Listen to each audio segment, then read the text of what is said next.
Hana sat alone in the observation room at 3 in the morning. The stars stretched across the viewing screen like tiny diamonds on black cloth. She had worked at the Deep Space Array for 12 years, listening to the empty sounds of the universe. Most nights brought nothing but static and the whisper of distant cosmic winds. Tonight was different. Her computer screen showed patterns she had never seen before. The signal came from beyond the Kuiper Belt, from the dark edge of the solar system where nothing lived. At first, she thought her equipment was broken. She checked every wire, every sensor, every program. Everything worked perfectly. The signal was real. Hana's hands shook as she recorded the transmission. The pattern repeated every 47 seconds. It was not random noise from a dying star or radiation from a black hole. Someone or something had sent this message. The numbers inside the signal formed mathematical equations. They were a code, a puzzle meant to be solved. She called no one. Her boss had stopped listening to her theories years ago. Other scientists called her crazy when she suggested aliens might exist. Her ex-husband left because she cared more about empty space than their marriage. Her family stopped calling after she missed too many birthdays and holidays. The stars were her only friends now. For 3 days and nights, Hana worked without sleep. Coffee cups filled her desk. Her eyes burned from staring at screens. The code was difficult but not impossible. Whoever sent this wanted it to be decoded. They made it just hard enough to prove intelligence but simple enough for a young species to understand. On the 4th day, the message opened like a flower blooming in fast motion. Words appeared on her screen in English, then Korean, then Chinese, then Arabic. Hundreds of Earth languages scrolled past. The message was short but clear. Stop your expansion. Dismantle your probes. Do not leave your star system. We are coming to talk. Wait for us. Below the warning came coordinates and a date. 6 months from now, something would arrive at a location 17 light-years from Earth. The message also contained information about Earth that should have been impossible to know. It mentioned the resource wars that unified the planet. It named the president who died 5 years ago. It knew about Mars colony and the mining stations near Jupiter. Hana felt cold fear spread through her chest. They had been watching. For how long? Why had they waited until now to make contact? She sent her report to the Federation Council. The response came quickly, but not the way she hoped. Admiral Minho Kang called her directly. His face on the video screen looked tired and annoyed. "This is a hoax," he said. "Mars separatists are trying to scare Earth into leaving them alone. Someone hacked your system and sent fake signals. We have experts looking at your data." Hana tried to argue, but the Admiral ended the call. Other scientists reviewed her work and said the same thing. Impossible, fake, a trick. Only one person believed her. Ambassador Hyun Choi came to visit the Deep Space Array 2 weeks after she sent her report. He was an older man with gray hair and kind eyes. He had helped unify Earth after the wars by talking to angry nations and finding peace. People said he could make anyone agree with him. "Show me everything," he said simply. Hana showed him the raw data, the decoded message, and the impossible knowledge it contained. Hyun listened without interrupting. When she finished, he sat quiet for a long time. "If this is real," he said slowly, "then everything changes. If someone out there knows this much about us, they have been watching for a very long time. That means they chose to stay hidden. Now they are revealing themselves." "Why now? What changed?" Hana had thought about this question for days. "Maybe we got too close to something," she said. "Our fastest probe just left the solar system last year. Maybe we crossed a line we were not supposed to cross." Hyun made calls to important people in the government. Most did not want to listen. But he was famous for being right about dangerous situations. Some leaders agreed to prepare quietly just in case Hana was correct. Captain Ji-won Park received orders 3 weeks after the signal arrived. She commanded Aegis 7, a defense platform orbiting Earth. The orders were simple but strange. Prepare all weapons. Begin combat drills. Tell no one why. Ji-won was a soldier who followed orders without question. She had fought in the resource wars when nations killed each other over water and metal. She watched her son die in the Mars riots when colonists demanded freedom from Earth. War had taught her that people could not be trusted, but duty could be. She trained her crew harder than ever before. They practiced shooting at fast-moving targets.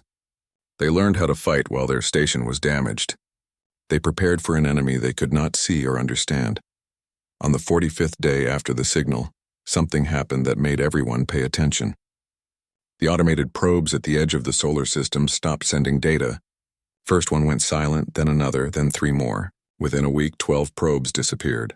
There was no explosion, no debris, no warning. They simply vanished as if erased from existence. Engineers could not explain it. Scientists had no theories.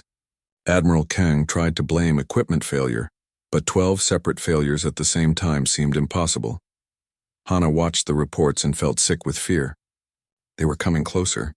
Whatever sent the signal was now destroying anything humans left outside the solar system. The warning had been real. Humanity had been told to stay home. Now something was enforcing that command. The Federation Council held an emergency meeting. Leaders argued about what to do. Some wanted to send warships to investigate. Others suggested hiding and hoping the visitors would leave. A few brave voices asked if humanity should prepare to fight. Ambassador Hyun spoke last.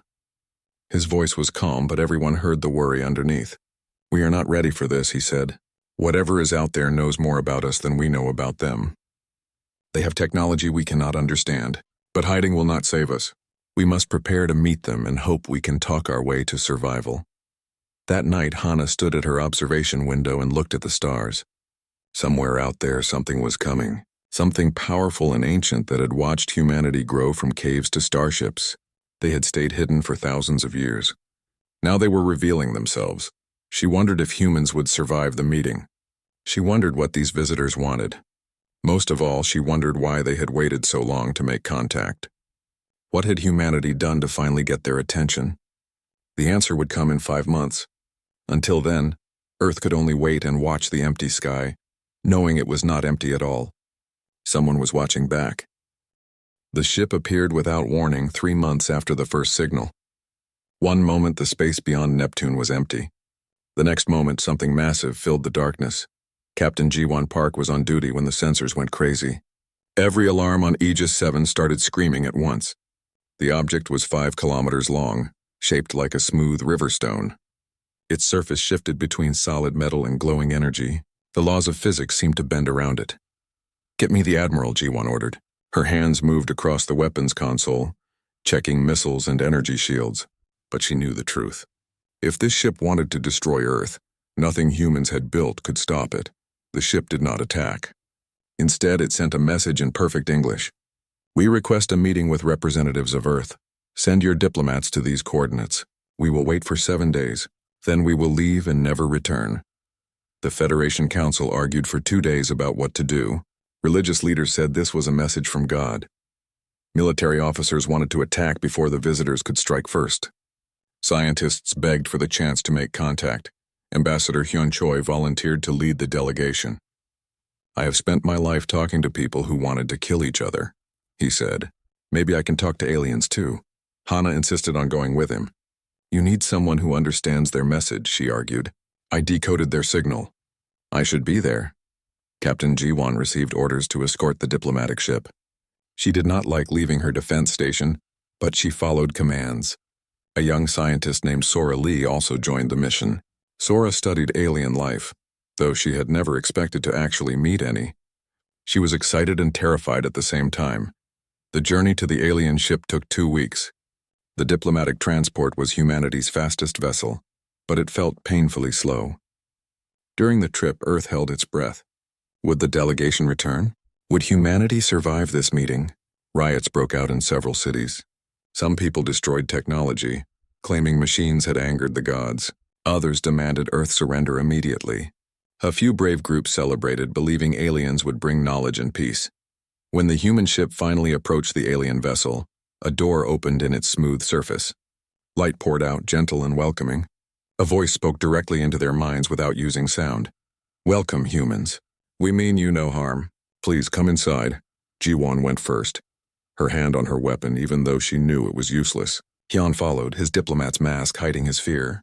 Hana came next, her scientific curiosity stronger than her terror. Sora was last, eyes wide with wonder. Inside, the ship looked like a dream. Walls flowed like water but felt solid to touch. The air smelled like nothing and everything at once. Gravity worked normally but somehow felt lighter. Then they met the envoy. It appeared as a shifting hologram, changing form every few seconds. Sometimes it looked almost human. Sometimes it resembled nothing from Earth. The envoy seemed to adjust its appearance based on their comfort, trying to seem less frightening. "I am called Thren," the being said.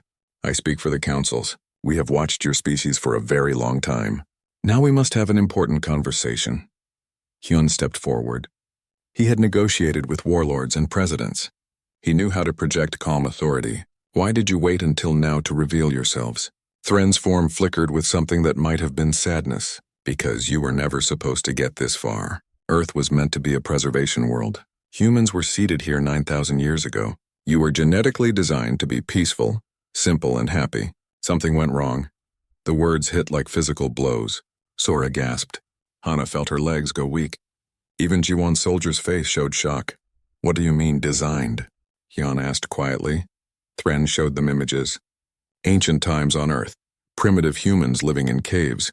Then something came from the sky. The visitors changed human genetics, making them smarter, but programming limits into their minds. Humans were supposed to reach a certain level of culture, and then stop advancing.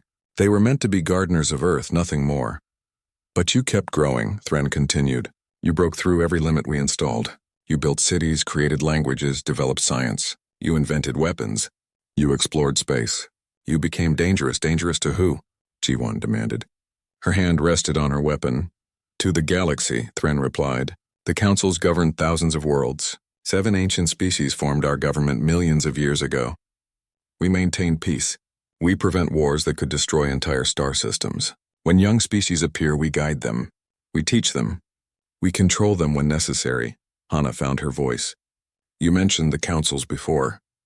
Who are they exactly?" Thren explained. 7 species so old that humans had not yet evolved when they first met each other. These beings had fought terrible wars that nearly destroyed the galaxy. After millions of deaths, they created a system to prevent future conflicts. Young species were monitored. Dangerous ones were eliminated. "We watched you fight World War II," Thren said. "We hoped you would destroy yourselves. When you survived, we tried to slow your progress. We sabotaged your faster-than-light research. We removed evidence of our visits. We did everything we could to keep you contained. But you kept advancing," the envoy continued. "Last year, your probe left the solar system. You are close to discovering faster-than-light travel on your own. Once you have that technology, you will spread across the stars." "The councils cannot allow it. What are you saying?" Hyun asked, though he feared he already knew. "Humanity must accept protectorate status," Thren stated flatly. "You will surrender all weapons. You will limit your population to 2 billion people. You will never leave the solar system. In exchange, we give you long life, clean energy, and protection. You will live in peace forever. And if we refuse?" Jiwon asked. Thren's form flickered again. 23 species have refused in the past 10,000 years. All of them are extinct now. Their planets are empty. Their names are forgotten. The councils do not make threats. We simply state reality. Silence filled the chamber. Sora looked like she might cry. Hana stared at the floor, mind racing. Jiwon's jaw clenched with barely controlled rage. Hyun stood perfectly still, thinking, "How long do we have to decide?" Hyun finally asked. 30 days, Thren answered. "After that, we must have your answer. Choose wisely. Choose survival." The delegation returned to their ship in stunned silence. As they prepared to leave, Hana turned back to look at Thren one more time. The envoy's constantly shifting form seemed almost human for a moment. Something in its projection looked sad. "We wish there was another way," Thren said quietly. "But the councils are absolute. They always have been. They always will be." The journey back to Earth took 2 weeks. During that time, the 4 humans barely spoke. Each was lost in their own thoughts about what they had learned. Humanity was not a natural species. They were designed by aliens. Their entire history was a mistake, a broken experiment, and now they had 30 days to choose between slavery and extinction. The news spread across Earth like wildfire. Within hours of the delegation's return, every person on the planet knew the truth. Humans were not natural. They were created by aliens, and now those same aliens demanded submission or death. The world split apart. Chancellor Minji Song led the Surrender Coalition. She was a practical woman who had survived the resource wars by making hard choices. In crowded assembly halls and on broadcast screens, she made her argument simple and clear. "We cannot win a war against beings who have technology like magic," she said. They have watched us for thousands of years. They can travel faster than light. They have destroyed 23 other species. Pride is not worth extinction. We must accept their terms and live. Millions agreed with her. People who had lost family in wars did not want to fight again. Parents with children wanted their kids to have a future, even if that future was controlled. The poor and sick hoped alien technology would end their suffering, but others refused to accept slavery. General Taewon Yoon became the voice of defiance. He was a decorated soldier who had fought in every major conflict of the past 30 years. His face was scarred from battle and his eyes were hard. He spoke with the authority of someone who had seen death and was not afraid of it. They want us to stop being human, he declared. They want to put chains on our minds and our bodies. Every species that accepted their protectorate was turned into pets. I would rather die free than live as a slave. Who will stand with me? Veterans joined him first. People who had fought for freedom understood his words. Young people angry at being told they could never explore the stars followed. Nationalists who refused to surrender Earth's independence added their voices. The defiance movement grew larger every day. Ambassador Hyun Choi tried to find a middle path. He met with Thren again through video communication, trying to negotiate better terms. Could humans keep their weapons if they promised never to leave the solar system? Could they maintain a larger population? Could they have any freedom at all? Thren's answers were always the same. The terms are not negotiable. The councils have rules that have worked for millions of years. Exceptions cannot be made. But during these conversations, Hyun noticed something. Thren sometimes paused before answering, as if listening to others speak. The envoy occasionally showed frustration when explaining council decisions. It made Hyun wonder if the aliens were truly united. Meanwhile, Hana made a discovery that changed everything. She was reviewing the original signal, looking for anything they might have missed. Deep in the code, hidden beneath layers of encryption, she found a second message. This message was not from the councils. It came from something calling itself the Liberation Front. The message was brief but urgent. We are species who escaped council control. We fight for freedom in the dark places between stars. You are not alone. If you resist, we will help. These coordinates lead to knowledge the councils do not want you to have. Find it, use it. Never surrender. Hana brought this information to Hyun immediately. They discussed it in a secure room where no one could listen. If there are others fighting the councils, Hana said, then maybe we have a chance. Maybe we do not have to face them alone. Hyun studied the coordinates. They led to a location in the Oort cloud at the edge of the solar system. What could be there? Old alien technology? A weapon? Information? Whatever it was, they needed to find it before time ran out. Captain Ji-won was investigating something else. She had access to military records going back decades. She started looking for patterns, accidents, strange deaths. What she found made her blood run cold. 15 years ago, a brilliant physicist discovered a way to bend space that could lead to faster-than-light travel. He died in a car accident the next week. 10 years ago, a research facility working on advanced weapons burned down. No one knew how the fire started. 5 years ago, President Lee was assassinated. Everyone blamed terrorists, but Ji-won found evidence suggesting something else. The councils had been sabotaging humanity for years. They killed anyone who got too close to dangerous technology. They destroyed research that threatened them. They had been manipulating Earth's development all along. When Ji-won shared this information with the Federation Council, some leaders became even more determined to surrender. See, one minister said, they have been controlling us all this time. We cannot fight them. But others saw it differently. They have been afraid of us, General Taewon said. Why else would they work so hard to slow us down? Why kill our scientists and burn our labs? They fear what we might become. The 30-day deadline approached like an approaching storm. Every day brought more protests, more violence, more fear. Cities divided into neighborhoods supporting surrender or resistance. Families broke apart over the choice. Friends became enemies. Sora Lee watched the chaos and felt her idealism die. She had dreamed of meeting aliens since childhood. She imagined first contact would unite humanity in wonder and joy. Instead, it revealed how powerless humans really were. The universe was not fair or kind. It was controlled by ancient beings who saw younger species as threats to be managed or eliminated. Her sadness turned to quiet anger. She joined Hana's secret group, the one planning to investigate the Liberation Front's message.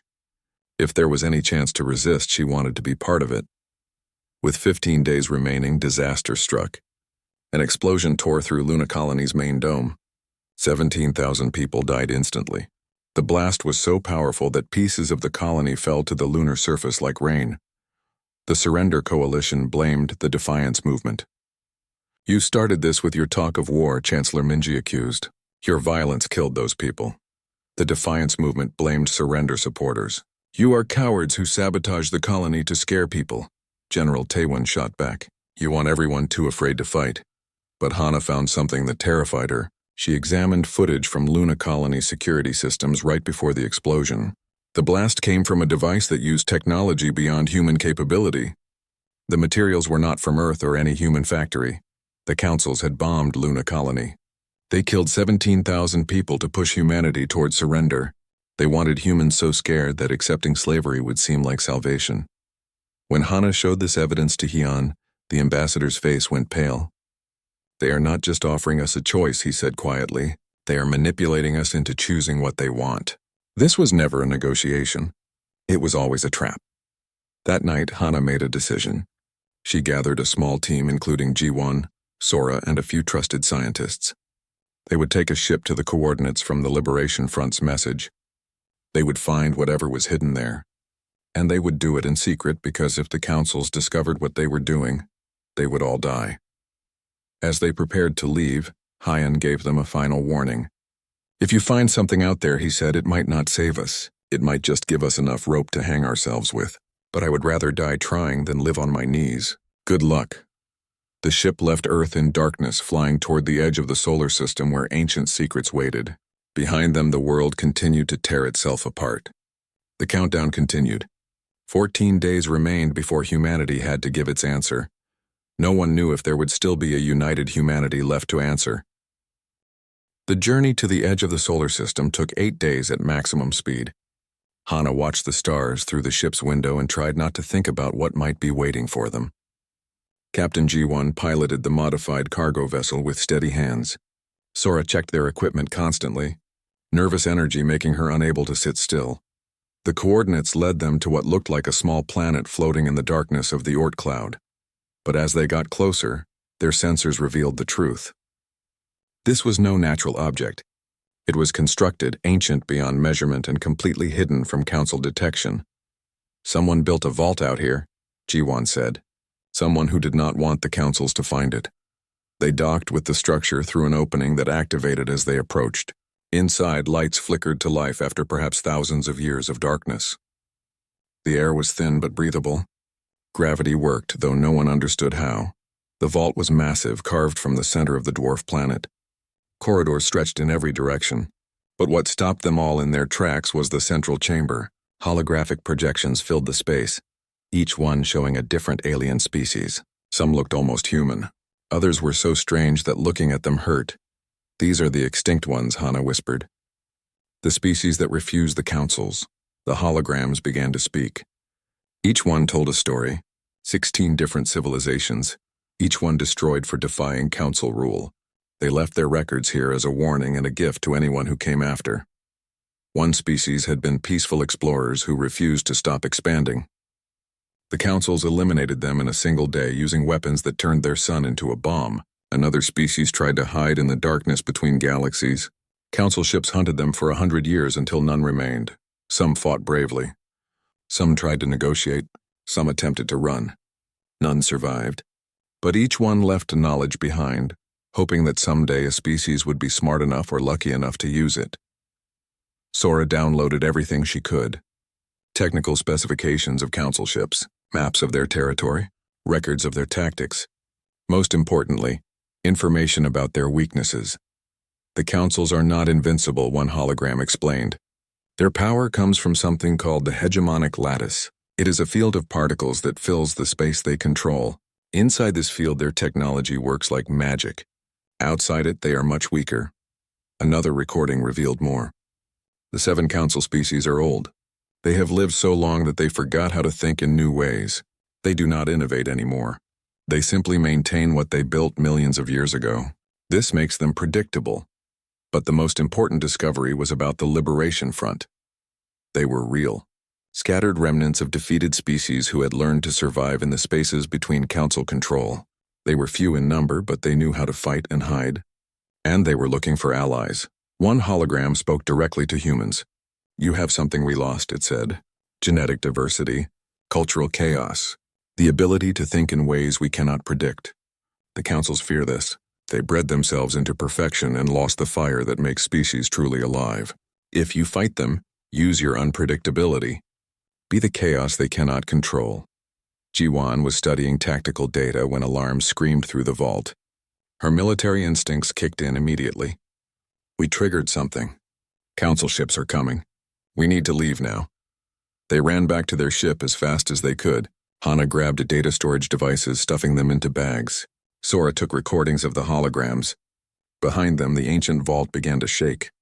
Its security system was waking up after thousands of years of sleep. As they reached their ship, 3 Council vessels materialized nearby. They were smaller than the massive ship that came to Earth, but they moved with terrifying speed. Energy weapons charged, lighting up the darkness. "Get to the escape pods," Jiwan ordered. "I will buy you time, Captain." "No," Sora protested. "You cannot fight them alone." Jiwan smiled, but it was not a happy smile. "I lost my son to violence. I could not stop. Let me choose the fight I want to die in. The data you carry is worth more than my life. Now go." She shoved them toward the escape pods. Hana and Sora had no choice. They loaded the data and launched just as Council ships opened fire. Through the small windows, they watched Jiwan pilot the cargo vessel directly at the enemy.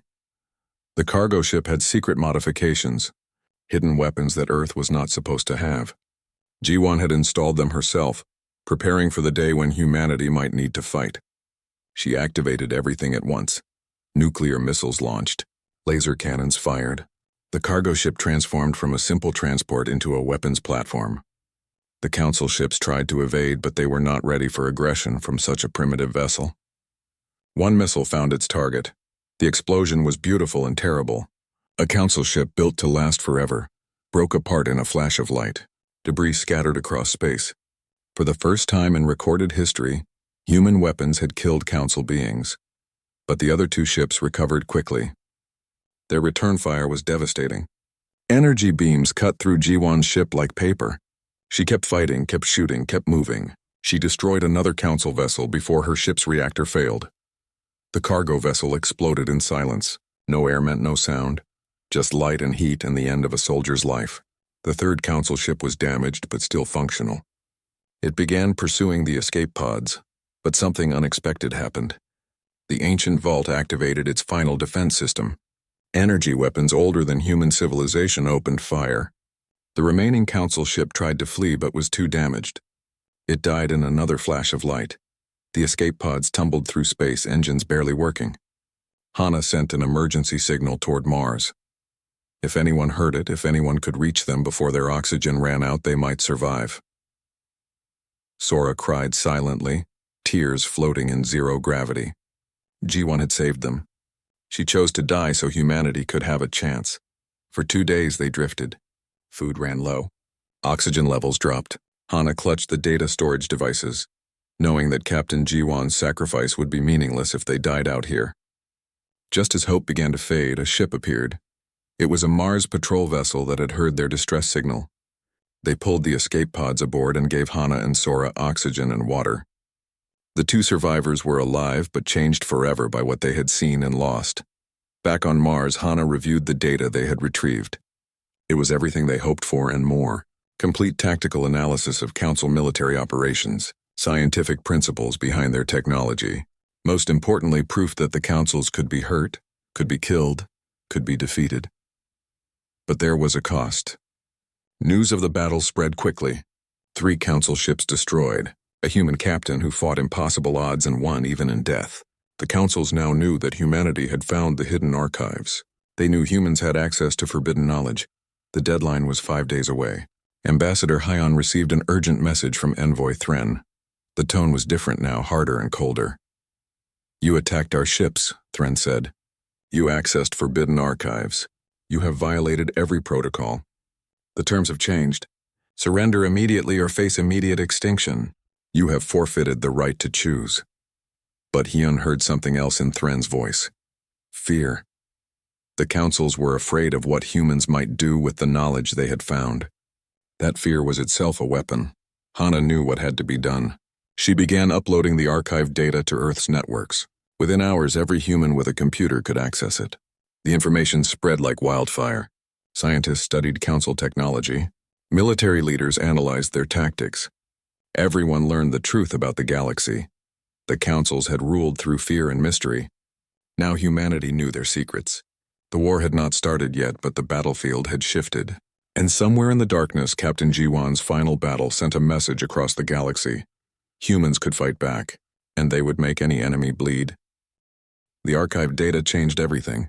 Within hours of its release, billions of people across Earth, Mars, and the colonies knew the truth. The councils were powerful but not invincible. They could be hurt. They could be killed. Captain Jiwan had proven it with her life. The world did not unite. Instead, it fractured further. Some cities erupted in riots as people demanded immediate war. Others held massive protests calling for peaceful surrender. The Federation Council could barely maintain order. 3 days remained before the deadline. Then something unexpected happened.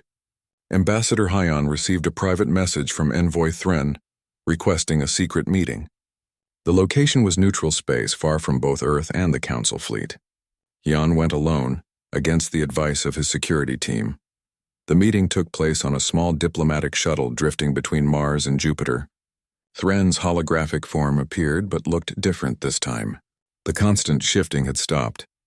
The envoy had chosen a single appearance and kept it. "I am taking a great risk speaking to you like this," Thren began. "What I am about to say could cost me my existence. But you need to understand the truth." Hyun listened carefully. His years of diplomatic work had taught him to recognize when someone was about to reveal something important.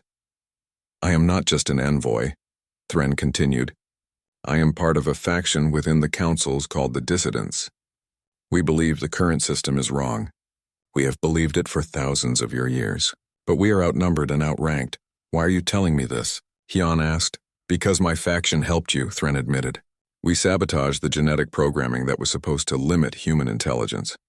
We made sure the Liberation Front's message reached your scientists. We have been secretly aiding humanity for decades, hoping you would grow strong enough to challenge the councils." The revelation hit Hyun like a physical blow. "You wanted us to rebel?" "We need you to rebel," Thren corrected. "The councils have ruled for too long. They are stagnant, dying slowly from their own perfection. New species emerge constantly and we cannot kill them all. The system is failing. It has been failing for millennia. But most council members refuse to see it." "What happens if we fight?" Hyun asked bluntly. Thren's form flickered with what might have been pain. "You will probably lose. The councils have resources you cannot imagine. But if you fight well, if you make the cost of defeating you high enough, you might force them to negotiate. More importantly, your rebellion will inspire others. Dozens of species are watching you. If humans can resist, others will follow, and if we lose? If we are wiped out completely, then your sacrifice will still matter," Thren said quietly. "Every species that has fought the councils left knowledge behind. You found the archives. Others will too. Each rebellion weakens the system a little more. Eventually it will break." Hyun sat silent for a long time. "What you are asking is for humanity to die so that aliens we will never meet might someday be free." "I am asking you to choose your own fate," Thren replied. "If you surrender, the councils will slowly breed the humanity out of humans. 5 generations from now, your descendants will be docile and content, but they will not be you. They will not have your fire, your chaos, your impossible drive to reach beyond your grasp." The meeting ended with no resolution. Hyun returned to Earth with more questions than answers. He called an emergency session of the Federation Council. Every major leader attended, either in person or through video link. Hana presented her analysis first. She showed tactical data from the archives, explaining how other species had fought and lost. Then she showed something else. Patterns in council behavior. Weaknesses they tried to hide. Ways that asymmetric warfare could make occupation unbearably expensive. "We cannot win a straight fight," she concluded, "but we might be able to make them regret attacking us. Every ship they lose, every year they spend occupying Earth, costs them resources they need elsewhere." "We can make victory taste like defeat," General Taewon spoke next. His voice was hard and certain. We must fight, not because we will win, but because surrender is death by another name. I would rather my grandchildren inherit ashes and freedom than palaces and chains. If we fight, some of us will survive. If we surrender, humanity dies slowly, Chancellor Minji countered with emotion in her voice. You speak of ashes and freedom as if they are noble, but ashes cannot dream. Dead children cannot grow up. We have a chance to save billions of lives. Yes, we lose our independence, but we live. How can anyone choose death over life? The debate raged for hours. Every argument was made and made again. Some suggested a middle path. Accept surrender publicly but maintain secret resistance. Build strength over generations and strike when the time was right. But Sora Lee, who had been quiet until now, spoke up. She was young and her voice shook, but her words cut through the noise. I read every record in the archives, she said. 16 species chose to fight. 16 species died. But you know what? Not one of them regretted the choice. Their final messages all said the same thing. We lost, but we were free when we died. The species that surrendered? Every single one eventually regretted it. They wrote about the slow death of their spirit. They talked about how their children forgot what freedom meant. She looked around the room at the powerful leaders. I am nobody important, but I think those extinct species are trying to tell us something. Better to burn bright and die than to fade slowly into nothing. Ambassador Hyun knew the council would never reach consensus. Too many voices, too many fears, too many hopes pulling in different directions. The decision that would determine humanity's future would not come from democratic agreement. It would come from whoever had the courage or foolishness to act. That night, Hana could not sleep. She stood in the communications center of the Deep Space Array where she had first detected the alien signal. The deadline was hours away. Soon someone would send humanity's answer to the councils, surrender or defiance, life or death. She thought about Captain Jiwon, who chose how she would die. She thought about the 16 extinct species who fought knowing they would lose. She thought about the future where human children grew up not knowing what they had lost. Hana had spent her whole life listening to the stars, hoping to hear someone speaking back. Now the stars had answered, and the answer was terrible. But hiding from terrible truths had never been her way. She overrode the security systems with codes she should not have known. She accessed the primary communications array, and before anyone could stop her, she transmitted humanity's response to the waiting council fleet. The message was simple, only 3 words. But those 3 words would echo across the galaxy. We refuse servitude. Alarms went off immediately. Security rushed in. Federation leaders called her, screaming demands to know what she had done. But it was too late. The message had been sent and received. Ambassador Hyun arrived at the communications center within minutes. He looked at Hana and she prepared for anger or condemnation. Instead, he smiled sadly. I was going to send the same message in the morning, he said. You just saved me from having to make the hardest decision of my life. Now we all share the responsibility. Around the world, people heard what Hana had done. Some celebrated. Others mourned. Many simply prepared for what would come next. The councils would respond, and their response would be overwhelming. General Taewon activated every defense system Earth had. Weapons platforms powered up. Ships left dock. Soldiers reported to duty. Mars colony began evacuating civilians to underground shelters. 14 hours after Hana's transmission, Envoy Thren's response arrived. The holographic message played on every screen across human space. You have chosen extinction, Thren's voice said. Protocol 7 is now active. You have 72 hours to surrender unconditionally. After that, the councils will begin systematic extermination of human civilization. This is your final warning. The hologram ended. Silence fell across Earth like a heavy blanket. Then, slowly, that silence was broken by voices. Voices raised in defiance and fear and determination. Humanity had made its choice. Now came the hard part, now came the war. 14 hours after humanity's refusal, 23 council warships appeared throughout the solar system. They materialized from faster-than-light travel near Earth, Mars, Luna, Europa, and the mining stations around Jupiter. Each ship was massive, kilometers long, built from materials that seemed to shift between solid and liquid. Envoy Thren's final message reached every human device. His holographic form looked different now. The kindness was gone, replaced by cold authority. You have chosen extinction. Protocol 7 is now active. All human military forces will power down immediately. All government leaders will report for processing. You have 72 hours. After that, we begin. The message included footage from 3 other species who had refused Council authority. The images were horrific. Cities turned to glass by energy weapons. Orbital colonies cracked open like eggs. Billions dead in hours. The message was clear. This is what happens to those who resist. But humanity did not comply. General Taewon stood in Earth's military command center and watched the enemy ships position themselves. He had spent weeks preparing for this moment. Every defense platform was armed. Every ship was ready. Hidden weapons waited in the asteroid belt. Mars had been converted into a fortress. The plan was simple because anything complex would fail. Avoid direct confrontation with the capital ships. Strike fast and retreat. Make them hunt humanity through the solar system's vast darkness. Use every rock, every moon, every piece of debris as cover. Make them pay for every meter of space they claimed. The 72-hour deadline passed. The Council struck first at Mars. 3 capital ships moved into position above the red planet and opened fire. Energy weapons that bent space-time itself hit military installations. Fusion reactors exploded like miniature suns. The Martian defense grid, humanity's most advanced military complex, was destroyed in 17 minutes. 2 million people died in the first attack, but humanity was not defenseless. As the Council ships maneuvered to attack Mars colonies, they entered a trap. Hidden among the asteroids between Mars and Jupiter, human forces had prepared something the Councils did not expect. Mass drivers. Simple technology compared to Council weapons, but devastating in its own way. These devices used magnetic acceleration to launch chunks of metal at incredible speeds. Not as fast as light, but fast enough, and simple enough that no advanced technology could stop them.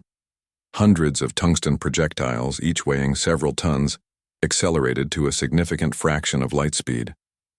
The Council ships detected them, but too late. Their energy shields could stop lasers and particle beams. They were not designed to stop solid matter moving at relativistic speeds. The impacts were catastrophic. One Council ship's shields collapsed under the bombardment. Metal slugs punched through its hull, tearing it apart from inside. Atmosphere vented into space. The mighty vessel built to last forever broke into pieces. Another ship suffered major damage. Its engines failed. It began to drift, unable to maneuver. Human missiles finished it off. Nuclear warheads detonating against weakened armor. For the first time in 100,000 years, Council warships died in battle. The news spread across the solar system in seconds. Humanity could fight back. The invincible Councils could bleed. Soldiers who thought they were facing certain death felt hope surge through them. If 2 ships could die, maybe more could. But the Councils adapted quickly. The remaining ships changed tactics. They stopped grouping together and spread out. They scanned constantly for hidden weapons. They moved unpredictably. The next human attack destroyed no ships, though several were damaged. The war became a brutal grind. Council forces slowly pushed toward Earth, destroying human military assets along the way. Luna Colony was evacuated just before orbital bombardment reduced it to rubble. Jupiter's mining stations fought desperately before being overwhelmed. Every battle cost the Council's time, ships, and resources, but they kept coming. Hana coordinated the defense from a hidden command center on Titan. She used the knowledge from the archives to predict Council movements. The Councils fought like they had not faced real resistance in millions of years. They were powerful but predictable. Hana learned their patterns and exploited them. Sora led a desperate raid on a damaged Council ship that crashed on Ganymede. Her team of scientists and soldiers fought through automated defenses. The machines were individually superior but lacked creativity. Humans adapted and overcame. They retrieved intact technology, including faster-than-light communication devices and memory cores filled with tactical data. Ambassador Hyan made contact with the Liberation Front through the captured equipment. The front was scattered across the galaxy, but they sent what help they could. Intelligence on Council reinforcements, advice on tactics, and most importantly, they began broadcasting the battle across the galaxy. For the first time in eons, subjugated species watched another civilization fight the Councils. They saw human soldiers dying but never surrendering. They saw civilians refusing to abandon their homes. They saw Council ships burning. The footage spread like wildfire across protectorate worlds. In places where species had accepted servitude generations ago, people began to remember what freedom meant. Resistance cells that had been dormant for centuries activated. 3 different species launched small rebellions inspired by humanity's defiance. The councils faced a crisis. The war against humanity was supposed to be quick and brutal, a demonstration of power that would terrify other species into compliance. Instead, it dragged on for weeks. 5 council ships destroyed, 15 damaged, thousands of council beings dead. And worst of all, the galaxy was watching. General Taiwan understood something the councils did not want to admit. They could not afford to completely destroy humanity. Earth's biosphere was valuable. Its genetic diversity was unique. The cultural knowledge was irreplaceable. If the councils used planet-killing weapons, they would destroy what they wanted to control. This limitation was humanity's advantage. Fight in ways that forced the councils to be careful, make every human life they took cost them something valuable, turn their desire to preserve Earth into a strategic weakness. 3 weeks into the battle, the situation reached a stalemate. Human casualties were catastrophic. Nearly 4 million dead. Mars was devastated, Luna gone. But the councils could not achieve decisive victory without escalating to weapons that would sterilize Earth entirely. And using those weapons would undermine the entire council philosophy. They claimed to be guardians of galactic life. If they destroyed a biosphere out of frustration, it would prove they were just tyrants afraid of losing control. In the darkness of space, human ships continued to fight. They used captured council weapons now, turning the enemy's technology against them. They studied council tactics and found new weaknesses.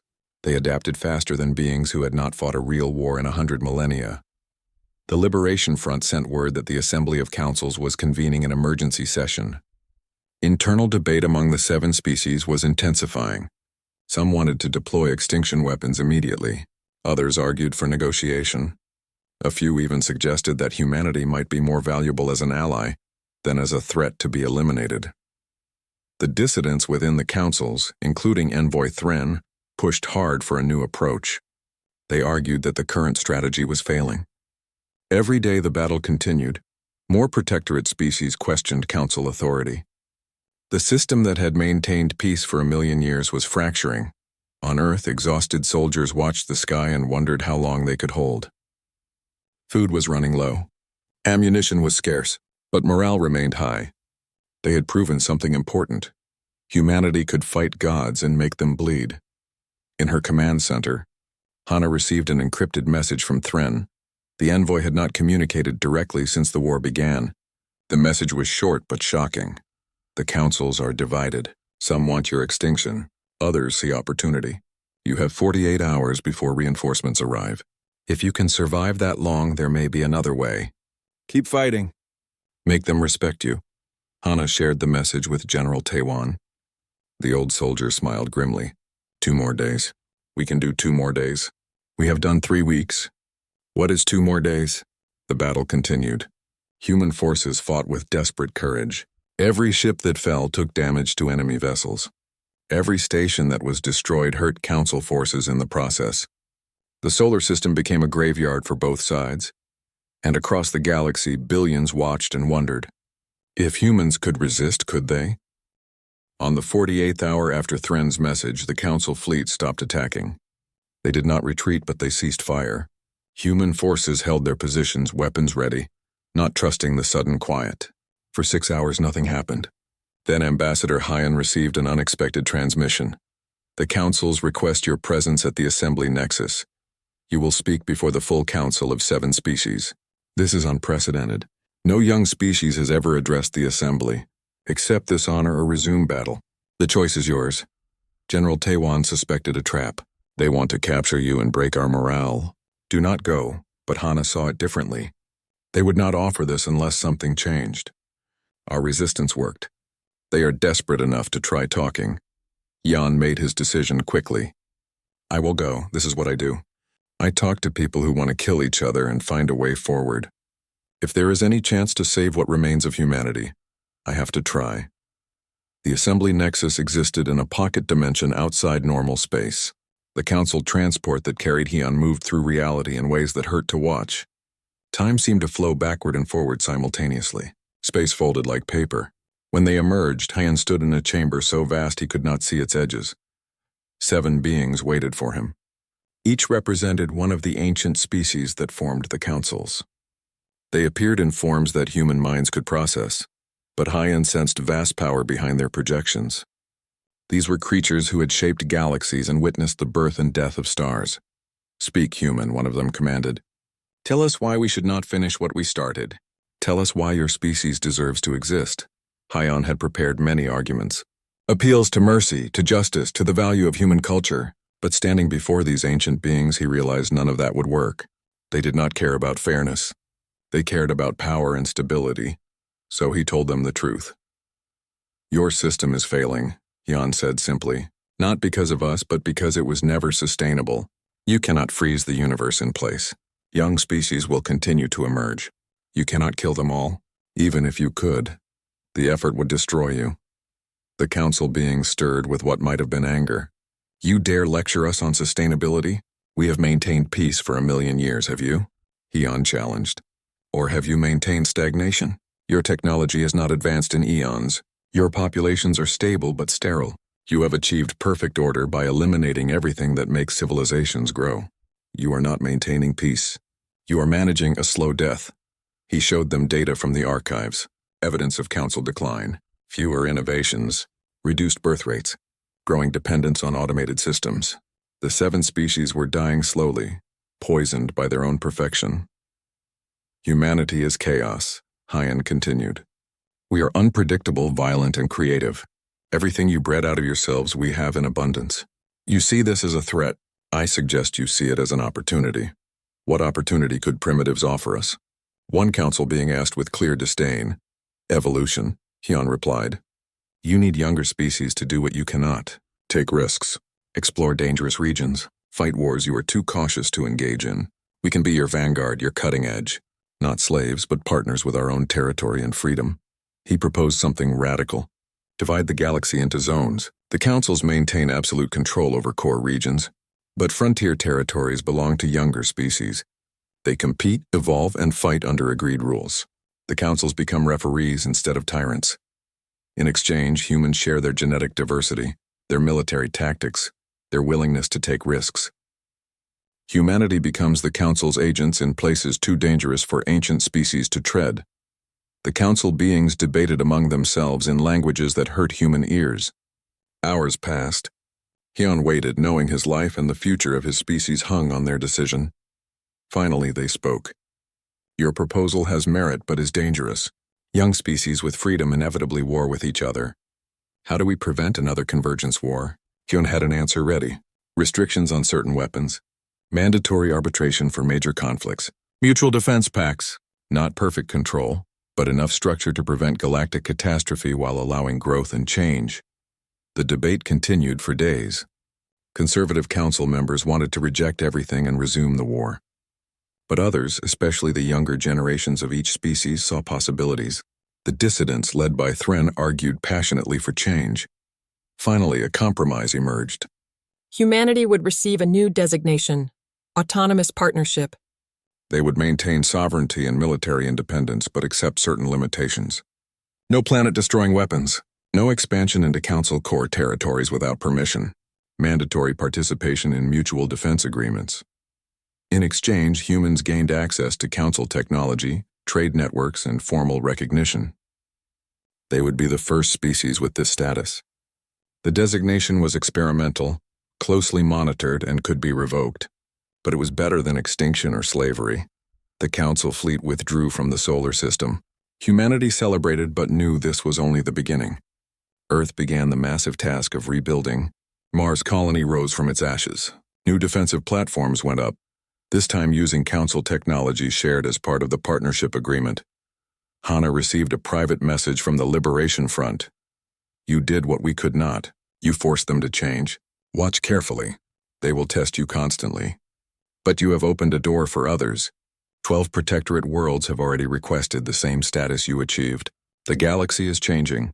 Sora led humanity's first diplomatic mission to a protectorate world. She found populations who had forgotten freedom, but still carried stories of independence. She spoke quietly to individuals, planting seeds of rebellion that might grow in future generations. General Taewon oversaw the creation of Earth's first true interstellar fleet. Ships built with human innovation and council technology. They would never match the ancient species in raw power, but they could defend human interests and make any aggressor regret attacking. Ambassador Hyon became humanity's first galactic envoy. He discovered that the galaxy was vast and strange beyond imagination. The councils were just one power structure among many. Beyond their territory lay unexplored regions, ancient ruins, and mysteries older than the council species themselves. On Earth, children born during the war grew up in a different world. They learned alien languages in school. They watched ships travel between stars. They knew that humanity was not alone and never would be again. On Mars, engineers rebuilding the destroyed cities discovered something unexpected buried beneath ancient craters. Technological artifacts that predated human civilization, devices that seemed designed for human hands. Someone had prepared Mars for humanity millions of years ago. The discovery raised new questions. Who seeded humanity on Earth? Were the councils telling the truth about human origins? Or was there another power at work? One even older and more mysterious. In the Assembly Nexus, Envoy Thren met secretly with other dissidents. They reviewed reports from across the galaxy. 15 Protectorate worlds had experienced unrest. The Liberation Front had tripled in size. Young members of Council species were questioning the old ways. Humanity changed everything, one dissident said. They proved resistance is possible. Now we must decide what kind of galaxy we want. One frozen in eternal order or one that grows and evolves? Thren looked at projections showing the slow fracturing of council authority. Humanity was never supposed to know about us. They were never supposed to reach the stars. They were never supposed to fight back. But they did all three. Now we face a question we have not confronted in a million years.